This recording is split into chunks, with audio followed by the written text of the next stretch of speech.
It may also just be bad math. Yeah. We have some business logic in place for when the window that you're choosing, when an attendee joined before or left after that window, there are some assumptions that are being made, and maybe there's a fringe case that's causing a problem with that. So if you want to write it up and send it in to us, I'll have the team look into. Yeah, and I'll pull the stats with a little wider window that also I know it was before any of my machines joined and after anymore, so we can have something to compare to. Okay, cool. Thank you. Yeah, we'll dig into it and figure out what's going on. All right. The next one was also from Muddy. He had a report of issues with broadcast emails, gave an error message, and new emails not working. It sounded like we were working on it, and if we have any updates. I know it was fixed, Muddy, if that helps. So I saw the email, or I saw the post yesterday, and Justin commented that the team was working on it. This was on the Facebook post. Amy Hayek, I'm on my phone, so I'm not sure if she's on the meeting yet, but Amy Hayek messaged me this morning saying she was having an issue. So I wasn't sure if it was fixed today, then it's probably fixed. If not, it might be another issue. Yeah, it was fixed today. I sent her an Okay. email before this call also, so she's aware now as well. Perfect. Good work, team. Perfect. And Blue, those were the only questions we had come in at the moment. Awesome. Well, thanks for showing up, everybody. We'll see you all next week.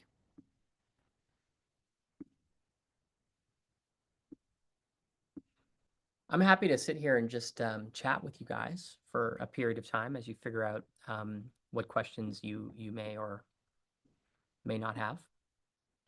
And if you did have a question, what would it be? We can do things like that. I've just missed you guys and been out of the loop, so I thought I'd pop on and see what's the latest, greatest. Oh, man. Yeah. That's it. Well, welcome. Welcome. Enjoying Barry's daily emails. Gotta say. Oh, the event advent calendar. Highly impressed with that. Yeah. Awesome. Yeah, we put a lot of there's a lot of thought that went into that. There's a lot of little moving parts that are kind of plugging along. So it'll be interesting to see how it plays out over the course of the next 20 days. That's how many days are left there. Absolutely gorgeous presentation too. I had to show Lane. I was like, you've got to see this. Look at the snow falling. It's just gorgeous with the way it was put together. You guys are so pro. I just love it. Oh, thanks. Anyways, I don't have any questions for you. I just wanted to give you some kudos and say hi.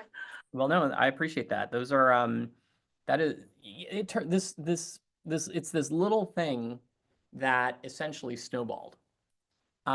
Because we were originally this idea came about, for those of you that don't know what Valerie's talking about. We started something December 1st as a way to engage our list, but also list build, leading into the marketing for our next virtual event on virtual events. And it's called the Event Advent Calendar. And for those of you that grew up with advent calendars like I did, where each day of the month that leading up to Christmas, you'd get a little piece of paper and you open it up and there's a little chocolate or some other kind of treat behind there. So we had this idea, which is a rehash of something that we did probably 6-7 years ago, that essentially is a short video that is 4 to 6 minutes in duration that releases every day in the month of December. And so that was the original idea. And originally it was just going to be on social media, and it was just going to be, that was all it was going to be. And as we were, as we were fleshing out the concept, we were like, I think we should do more than that, right? Like, how do we get people to opt in, or how do we get people to leave their email address in exchange for something? So what it turned into is the videos that you see on Barry's social media profile. So this is primarily Instagram that we're posting these on. So if you're interested, you can go to Barry's Instagram account is poweredbysage.com, or sorry, powered by Sage. So each day we're releasing a short or a reel that is about 60 seconds long. It's between 45 and 60 seconds. And it is a short version of the full video that we recorded. So Barry, for each of these videos, recorded a full teaching video on a specific topic, 24 different topics. And we then cut a short version of it as kind of a teaser on for social. And then if you want the full video, in addition to all 24 videos, you can opt in. And when you opt in, you get the full video, which is, like I said, 4 to 6 minutes. You get the ability to comment. You also get a worksheet with each video. And there's a members hub that you get access to where you download all the content. And those videos are available basically for 30 days. So they'll be taken down for everybody who's going through the process at the end of December, basically. And then we were like, you know what, we're doing this thing for an upsell or for an opt-in. We should have an upsell. Once they're in this path, like, why don't we put something together for them? Because we are leading into the virtual event on virtual events. Why don't we do some marketing for TVE at the same time? So when you opt in for the event advent calendar, you then see a upsell video for something called the Polar Express Pass, because everything is Christmas themed, and that pass gives you lifetime access to the recordings, right? So you get these 24 videos with worksheets for the entire duration of whatever lifetime really means. And then you also get access to 2 Q&A calls that take place near the end of the month. And you also get an early bird ticket to the virtual event on virtual events. And the whole package is $47, which is the same price point as the virtual event on virtual events early bird ticket is. So we're kind of doing this interesting upsell on the front end. And then as you get through it, starting around video 16 or 17, there starts to be, in addition to the teaching, an invitation to join us at the virtual event on virtual events. So that's basically what it is. And every single video that you see in that was filmed over a 2-day period. If you want to see a little bit of behind the scenes in terms of how it was filmed, I recorded a vlog throughout the course of the day and put it together. It's on Barry's YouTube channel, which is also, I believe, Powered by Sage, at Powered by Sage. So yeah. And for those of you, I think somebody said, maybe it was Lionel, that you're not getting the emails, the daily emails with the links. People who are already on our list and were active, who opted in, did so in a way that had them not get a daily email. They're just, you get the original confirmation, and then there'll be, I think, 4 emails that go out every 7 days, or an email that goes out every 7 days. But unless you opt in, if you just opt in by going to the eventadventcalendar.com, you will get a daily email and a daily text message when the videos are released, and they're generally released at about sometime between 5 o'clock in the morning and 8:57 in the morning. Really, it's when I wake up and I remember to press the button, because the release of the videos daily is not actually automated. But the email that goes out at 9 a.m. is automated. So I have to beat the 9 a.m. email in order for it to make any sense. So that's kind of everything in a nutshell. But Valerie, thanks. There was, like I said, it started off as just a simple idea and kind of ballooned into something much more than that.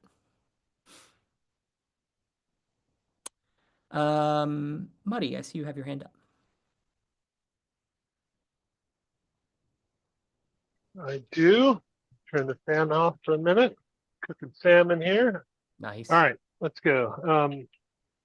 So my question is around, it's actually a follow on to a good conversation we had in the Leap Q&A call yesterday around the speaker. So this is a production question rather than an audio, not really a production, it's a studio question.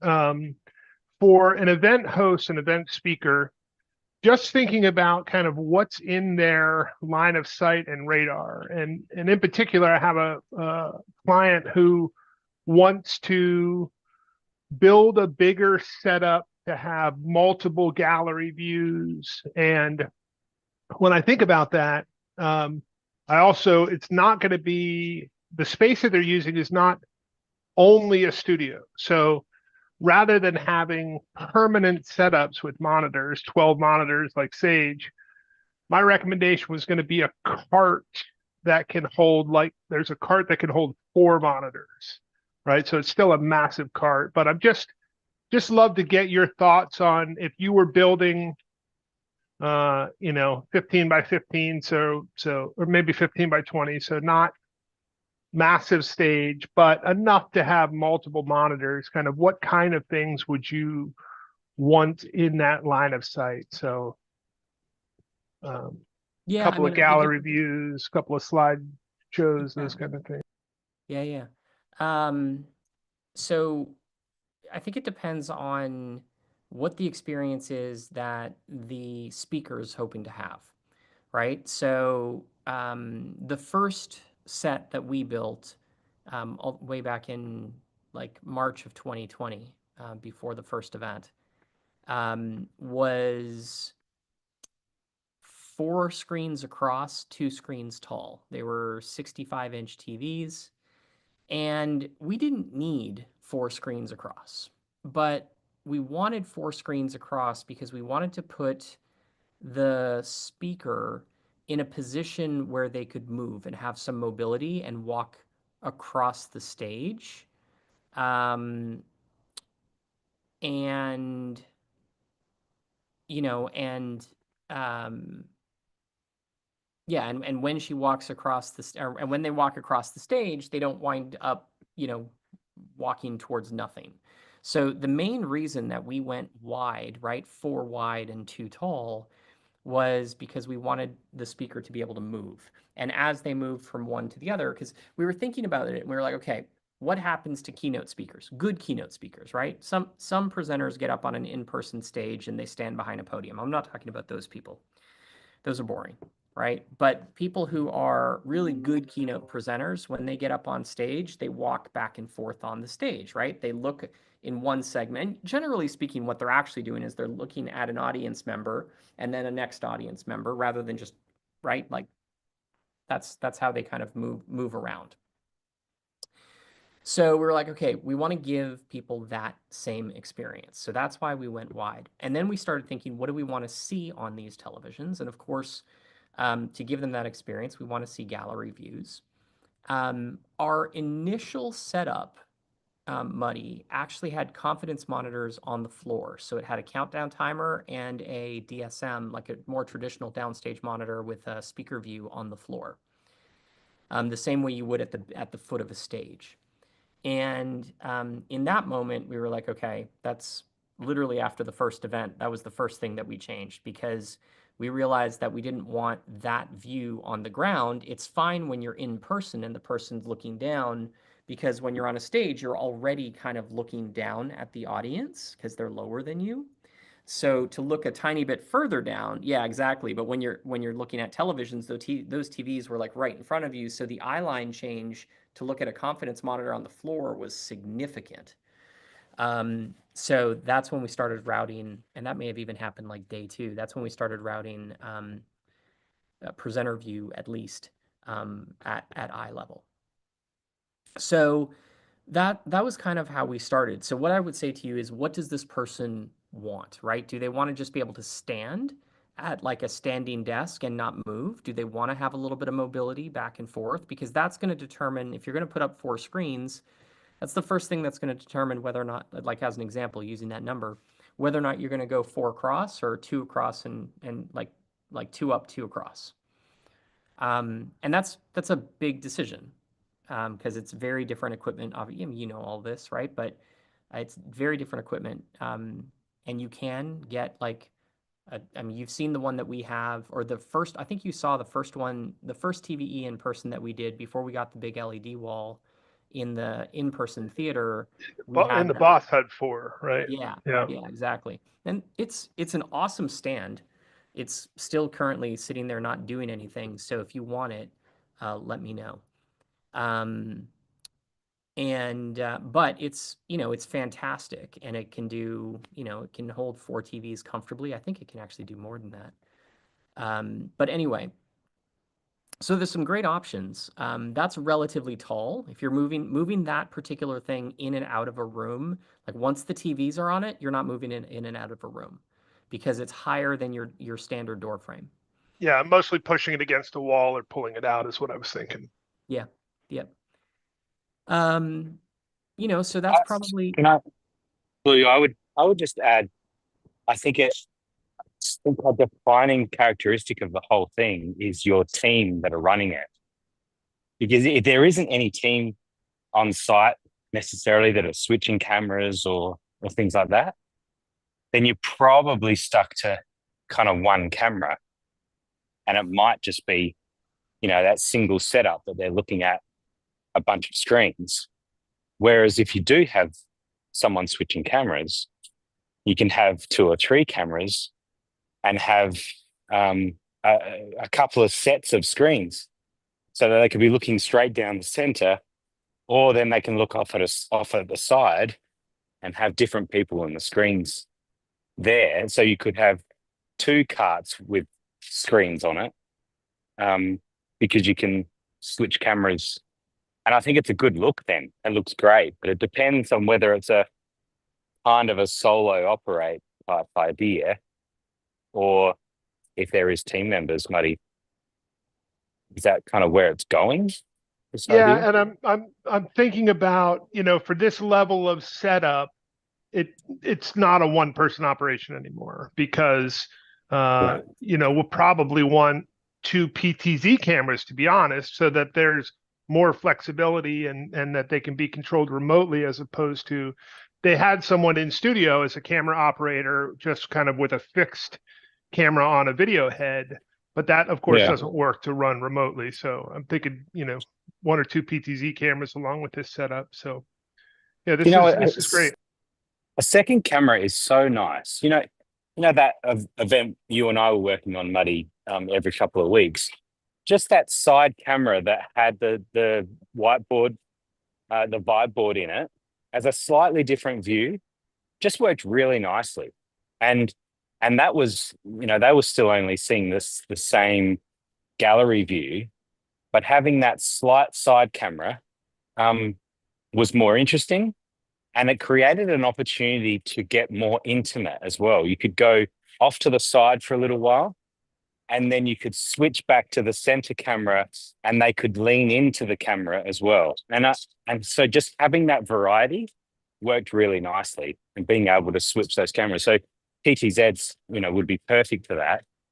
I think having multiple screens that are in different locations encourages exactly what Blue was saying about the speakers moving, because it gives them an opportunity to not just stand, but take a few steps off to exactly that type of stuff. That's right. And it gives them that chance to move around a little bit. And if the gallery view is split, then now they can feel like they're walking across the stage to another group of people and stepping over that type of stuff. I think multiple screens in different locations is ideal.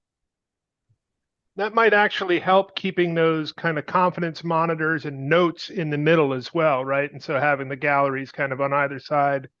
Yeah, that's great. And the last thing I would add to this is the times that we've set up a studio and had an over-the-shoulder shot for, again, not used very often, but for the speaker to be able to say, look what I'm looking at, right, can really add a lot to that kind of behind-the-scenes view, whether it's taking a photo beforehand and being able to pull that up and show, but I found, as we're talking about multiple cameras, having that behind the scenes view is something that every host we've set up a shot like that for has loved to be able to show that off. And it really, what I found is it brings the audience into the space with the speaker, right? So now when the speaker's looking over here, the audience knows the gallery view's right there. They're looking at the gallery view. And so I've just found that to be a good way to help connect. I totally agree. It's a contextual shot that gives them a sense of the speaker is really seeing us, because we're not sure whether they are. They're looking down the camera, that's great, but what are they seeing? And if I get that reverse shot, it just confirms to me, oh, we're in the same room together. Like, you can see when I'm waving and you can see when I'm smiling and that sort of stuff. I think it's a subconscious thing. It's one of those things, again, it doesn't matter what people think, it matters what they feel. And that's what that communicates, is that I am seen and we are seen together. And then it's back to that single, that down the camera shot again. It's good stuff. Thank you.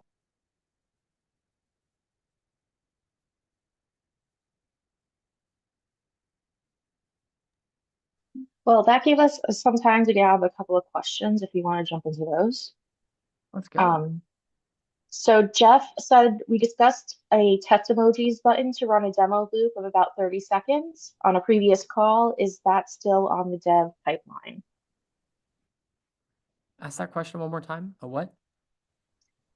A test emoji button to do a demo loop of about 30 seconds. I don't know if you were actually on this call. I know Grant was, but we talked about that in the past.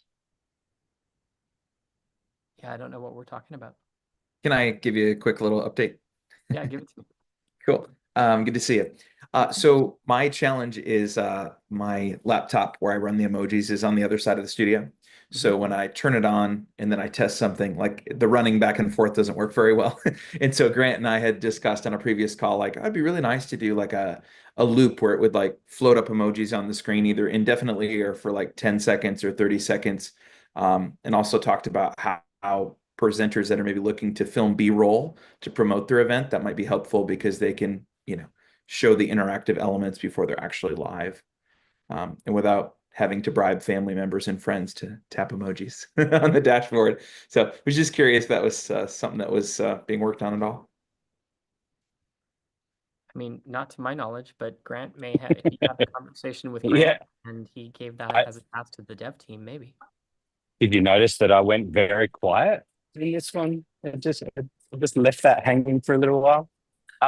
No, it is on the list, and we've had some initial kind of, this could be done this way or this way, and now it's just waiting for prioritization. So the fact that Blue doesn't know about it means it hasn't hit the prioritization. I've gathered that. Yeah. But I think it is a really cool feature to be able to do some testing, because we do it as well when we're doing demos, and then we're needing a few people to click a bunch of buttons. Well, it'd be nice to have a little demo mode or test mode or something, and away it goes for a minute, that type of thing. So yeah, I don't think indefinitely is a good thing, but definitely some sort of time on it. So it's on the list. It's officially on the list. Sounds great. With no time frame.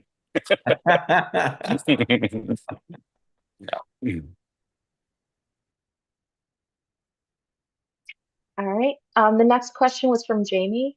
Jamie wanted to know, is something going on with Obi for the past few days when I'm working with it and it's working to come up with a plan? That plan doesn't stay on the page. When it's done typing, it's blank, and I have to go back and click on it from the previous page to read it.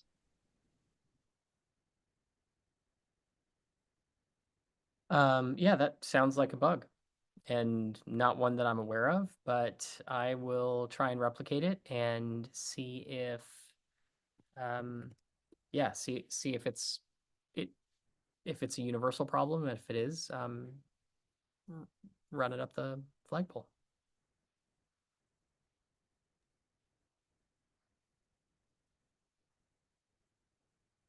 Cool.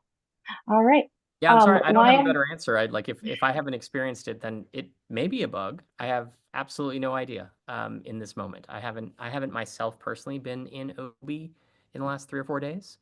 Um, I do know that there are a couple of new things that were pushed, and it's possible that something may have caused something to start acting inappropriately.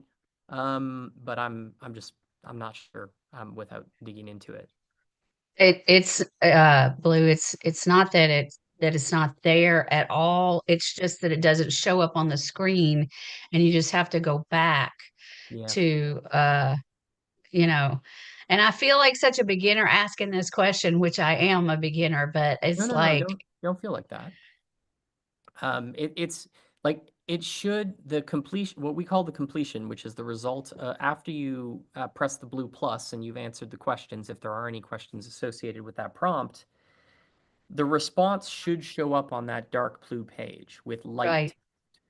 And I think what you're saying is it shows up for a second, and then you have to leave that page, go back to the blocks, and then click on the little blue pill Yes. with the completion, and then you see it, so it's there, but on the white page with the dark text. So I understand exactly what you're saying. I haven't experienced that. That is not to say that it's not happening, because like I said, I haven't been in it in the last few days. So I Yeah. will take a look. Do you remember what you were trying to create in that moment?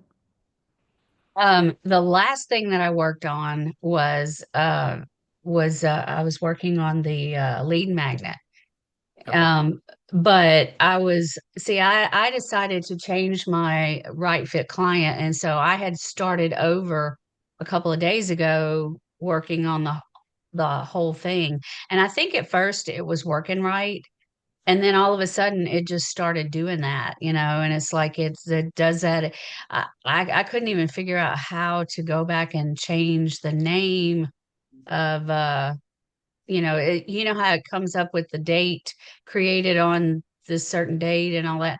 I couldn't even figure out how to change the name, but that's probably just something that I'm overlooking. But Well, eh, changing the name, in order to do that, once you click on the little blue pill that where you can see the response, right? mhm, There's 3 dots, and if you click on one of those 3 dots, it's a little icon on the right-hand side. You'll see an option that I believe says Edit Response. And okay, if you click on that, you'll be able to type in where it says created, like where it has the name for the completion. You'll be able to okay, rename it there and then scroll to the bottom and click save. That should work. okay. Thank you. Yeah, you're welcome.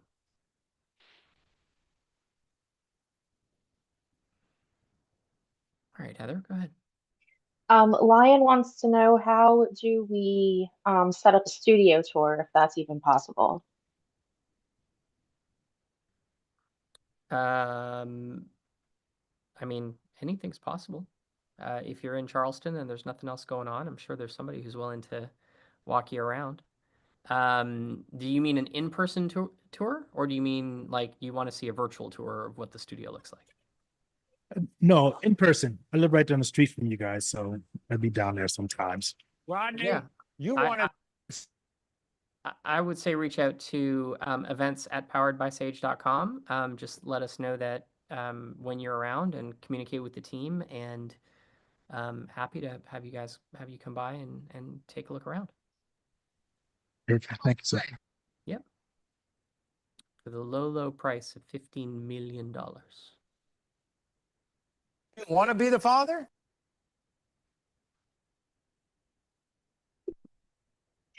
Do you want to be the father, Blue? I'm just gonna let that one pass. That's all the questions at the moment. It was a good one to end on, though. That's awesome. Any other questions, guys?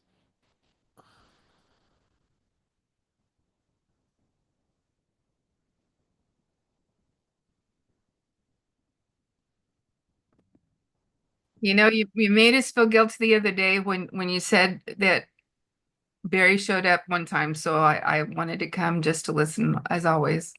Oh, well, listen, Catherine, Barry never shows up on the Obvio Q&A call. I should have been more clear on that one. The only time she shows up on this Q&A call is if she happens to walk into my office at the time that we're doing the Q&A call, and I say, "Hey, Barry, come say hi to the Obvio users." That's about all we ever get from her, because what you really don't want literally a cameo, yeah, exactly. appearance. That's all. You don't want Barry answering questions about Obvio. She'll answer them with a great deal of confidence and a very small amount of accuracy. So yeah. Melanie, go ahead. Yeah, it was easier for me to raise my hand than to go try to type. So the other day you were talking about when you were doing the videos with Jimbo that you had a camera and then a teleprompter on an iPad. Can you explain that a little bit more for us? Yeah, I don't remember which version he had. I think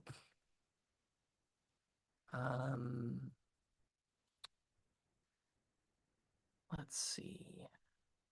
I honestly, there's so many like iPad teleprompter options out there, and I don't think this is the one specifically that he had, but it was something like this. Um, Something like this. And essentially you have, a mirror. Behind the mirror is the camera, and then in front of the mirror is basically like a table that you place something that reflects up on the mirror at a 45-degree angle and then out to your participant, right? Out to your host, who or the person who's reading.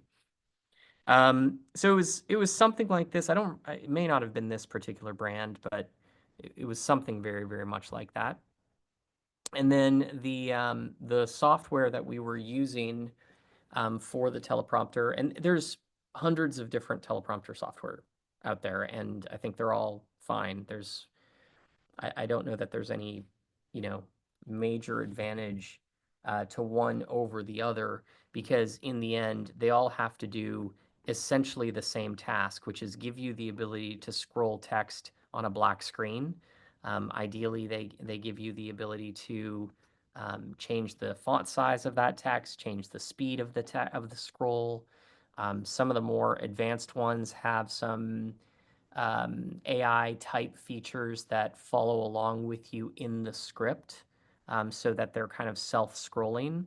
I have yet to be able to use one of those with any degree of accuracy. Every time I do, it loses me. And I've never, not just me, but anybody who I've ever tried to use it with, generally speaking, I think the reason for it is if you don't read the script exactly, if you go off script even for a moment, it gets lost and it doesn't know what you're talking about, and now you're done. So I don't love those. The software that we use is ingeniously enough called Teleprompter. And I'll tell you, this is a Mac-based piece of software, but that's the one that we use. It's available in the Mac App Store. So I just say, like, look for the black and red square with the silver TP on it, and you'll know you have the right one. The reason I use that particular teleprompter software is it has it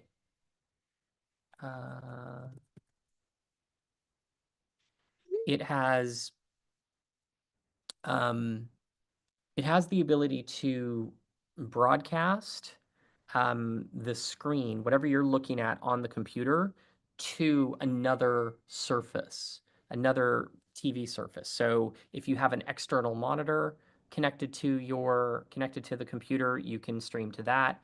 You can stream to a companion application on a phone. You can stream to a companion application on an iPad.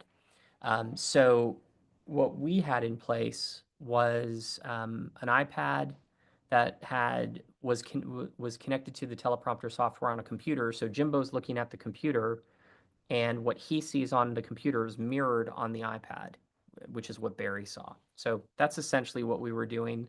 There's a lot of different tools that have the ability to control, or to control what somebody else is seeing. There's a few different versions of that same software, this one for me happens to be the most reliable I've ever used. Most of the teleprompter software tools that connect to a companion application are unreliable at best. Like there's sometimes they're a little jittery. So, what you see on your computer isn't, or on your other device isn't exactly what they're seeing in their screen. Every time I've used this application, it's literally never failed me. Yeah, So that's great. If it's similar to what he used when we did the videos with him in the studio, it's it was so easy it's, and the yeah, distance was great and you couldn't see our eyes moving. I mean, it was awesome. yeah, it's exactly, Oh, good. what he would have, used, because he's been using that same software since I showed it to him about 3 years ago. Okay, there we go. Thanks, Blue. Yeah, no worries. All right, guys, any other questions that I can answer for you today? I have one. Go for it, Jane. How much is the software? How much is the app? Oh, shoot, I don't know. No. Okay, I that's don't. fine. I'll look it up. I can look it up. I was getting it right now. I just was curious. I feel like it was like $50. Like Okay, that's good. Thank um, you. yeah, you're welcome. And actually, when I look at it in the App Store, I actually don't see the price because I've already purchased it, which Okay, is really, so it's a one-time deal? it is, Not yeah, monthly. it's not a subscription, Oh, correct? good. Okay, thank you so much. Yep, you're welcome. Looks like it was $40. Yeah. So, I mean, I know it's like everybody is, from an app perspective, we're all used to paying like $1 or like $3 or $2 or whatever for apps these days. So I guess by app standards, it's a little bit on the pricey side, but in the grand scheme of things, $40 for a piece of software that is that reliable, that can stream to companion apps on a phone or an iPad. Yeah, that's good. Yeah, it's super awesome. Thank you. Yep.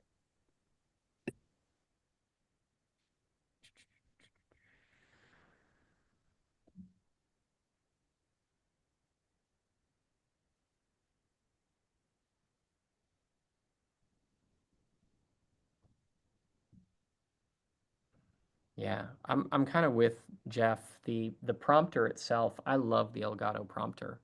I hate the Elgato prompter software.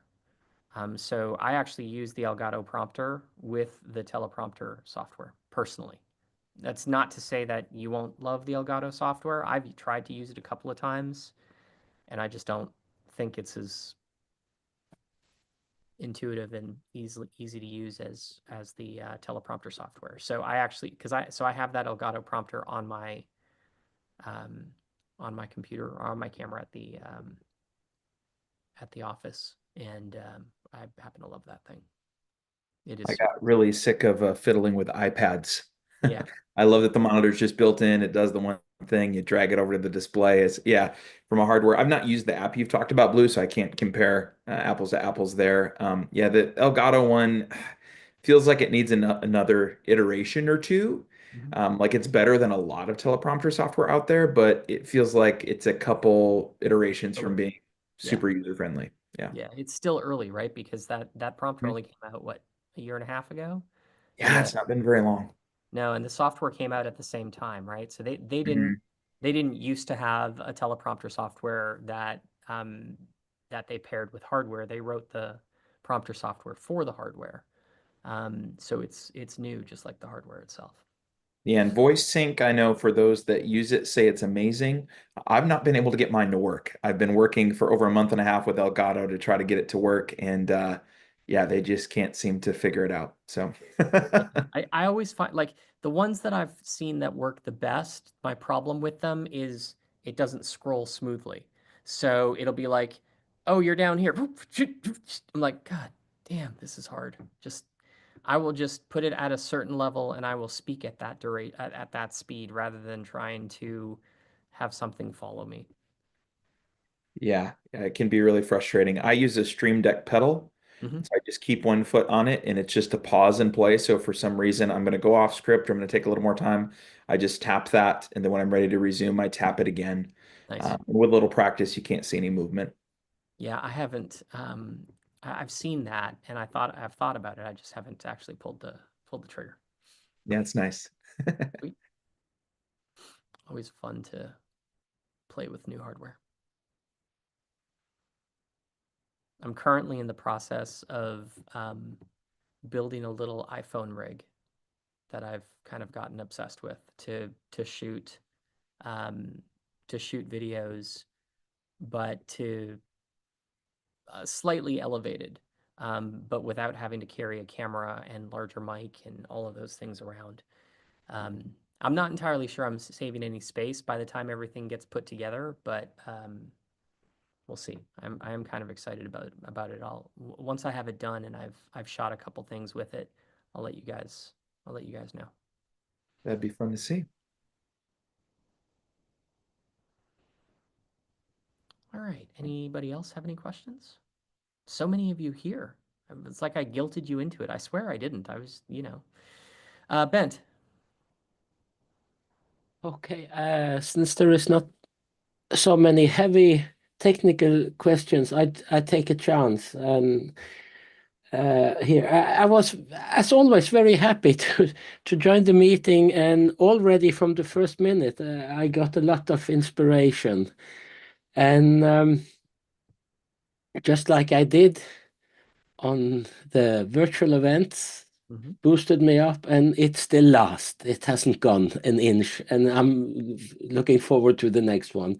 Awesome. Now, I heard you told about the event calendar, and of course I headed and joined up straight ahead for that. That was so awesome, and I'm looking forward to get the first calendar piece, because then I can see more how you're doing it.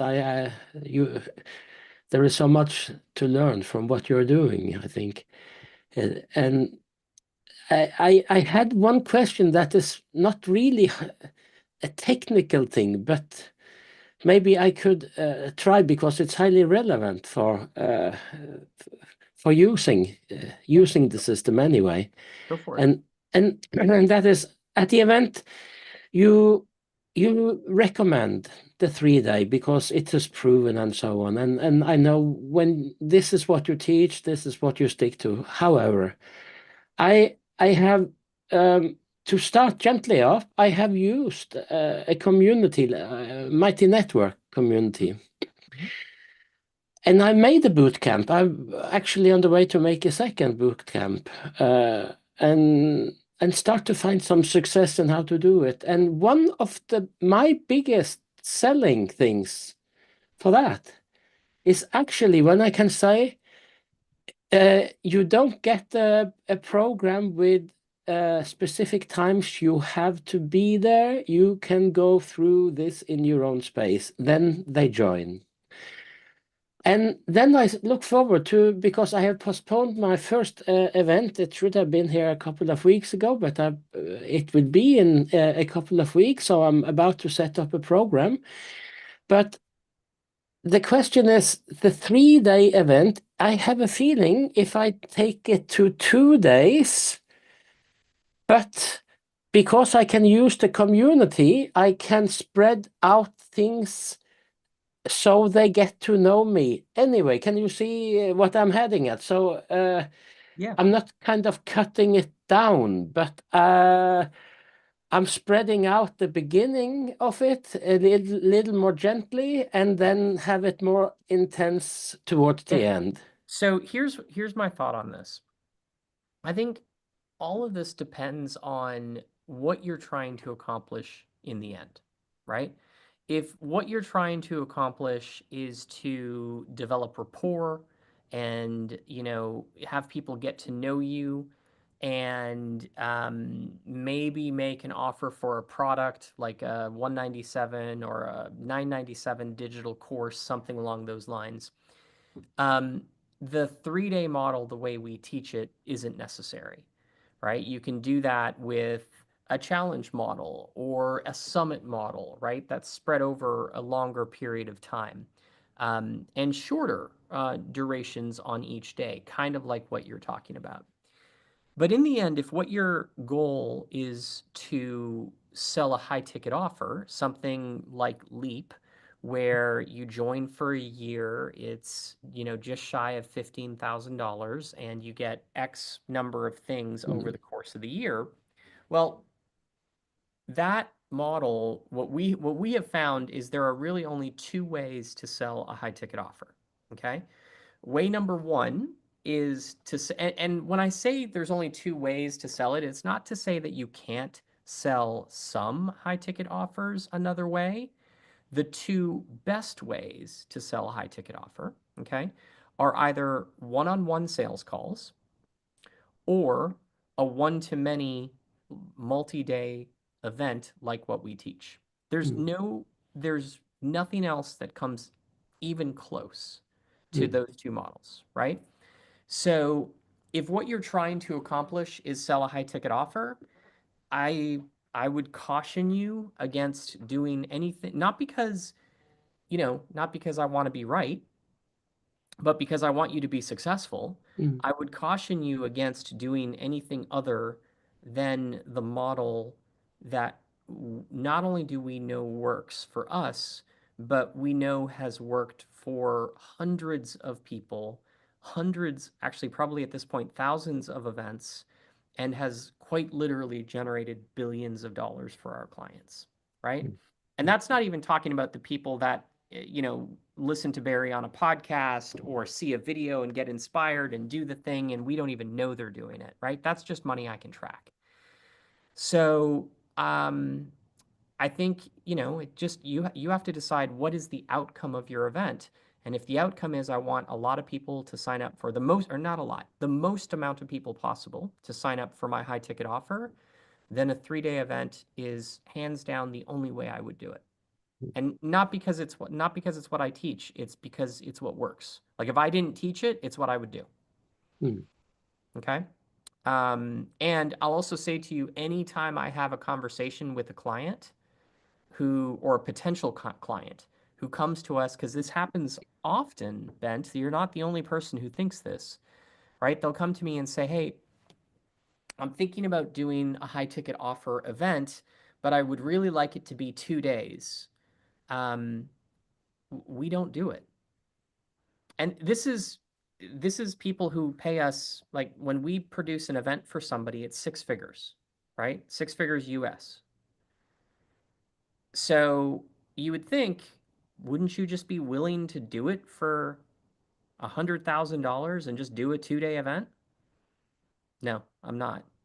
And the reason I'm not is because I know, first off, when you pay that amount of money, you have a certain expectation of results, right?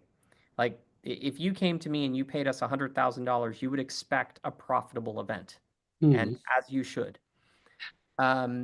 So if somebody comes to me and is willing to spend $100,000, but they only want to do a 2-day event, if the outcome is that they want to do a 2-day event and make a high ticket offer, we just tell them that's not what we would do, and in the end, if it's really what you want to do, you should find another event planner or another production company to work with. So that's how much I believe in it, right? Like I'm willing to not take money, but like a lot of money, to produce a 2-day event over a 3-day. Super. I understand it. So it is so if the first round of what you want to achieve is more like a $1,000 product, then it's a different it's a different ballgame, right? Then a 3-day event is. Have you ever heard the expression? And Ben, what language do you? What's your native language? Norwegian.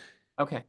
So do they have an expression in Norway that is using a sledgehammer to kill a fly instead of a fly swatter? Have you ever heard that expression? Yeah, I know what you mean. Right? So using a 3-day event like what we do in order to sell $1,000 product is using a sledgehammer to kill a fly.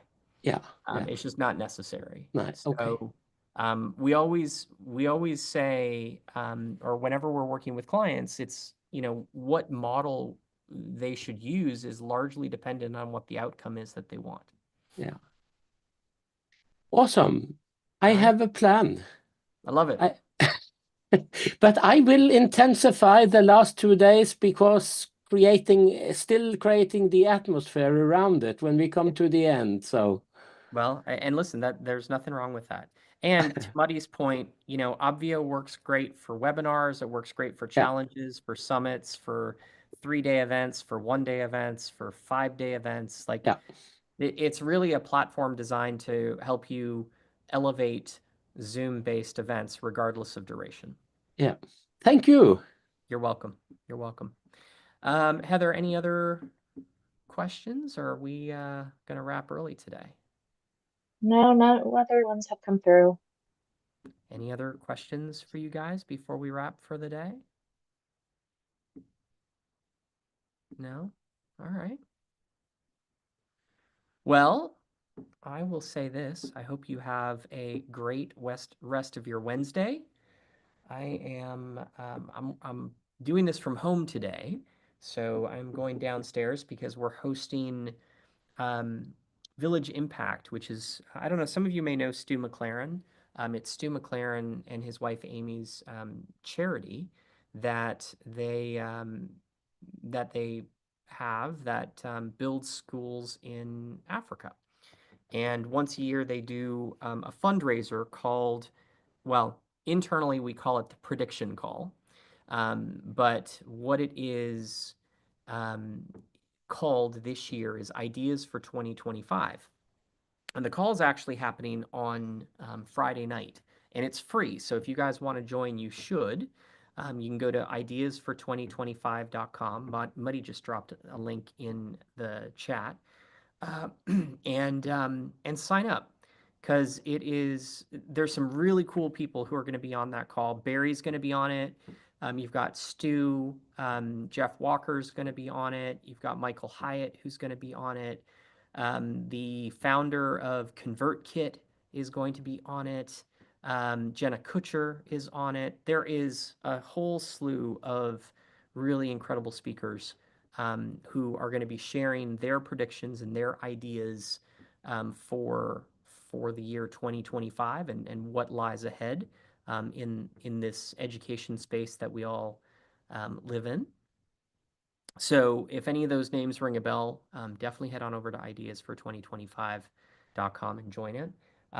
Barry and I this evening, we host the broadcast from our studio. It's our way to give back, right? We don't charge Village Impact for their use of the studio. That is our gift to them. And this evening, we're actually hosting here at our home all of the speakers who are in town for a reception the night before their mastermind begins. The broadcast itself is Friday 7 p.m. to I think 10 p.m. It's about 3 hours long, and if you have a few hours on Friday night, I would highly recommend you join because there'll definitely be some nuggets that you can take away for the low price of free that you won't regret. All right, everybody. I hope you enjoy the rest of your day. For those of you in LEAP, remember we have a call on Friday, open office hours. And for those of you not in LEAP, remember we do this call every week. So we'll be back next Wednesday at 5 p.m. Eastern. Bring your questions, folks. This is not a content call. Bring your questions. Say, hey, I don't know how to do this thing. And it doesn't matter what that thing is, right? It could be as simple as how do I create a blog post on my dashboard? Or what's this whole check-in process thing? Or how do I send out an email? Whatever the question is, bring it. It can be as easy or as complicated as you want it to be. And both myself, next week it's going to be Grant, but myself and Grant are both super happy to answer questions for you as they come up wherever you are. So thanks for being here, and we'll see you again soon. Bye for now.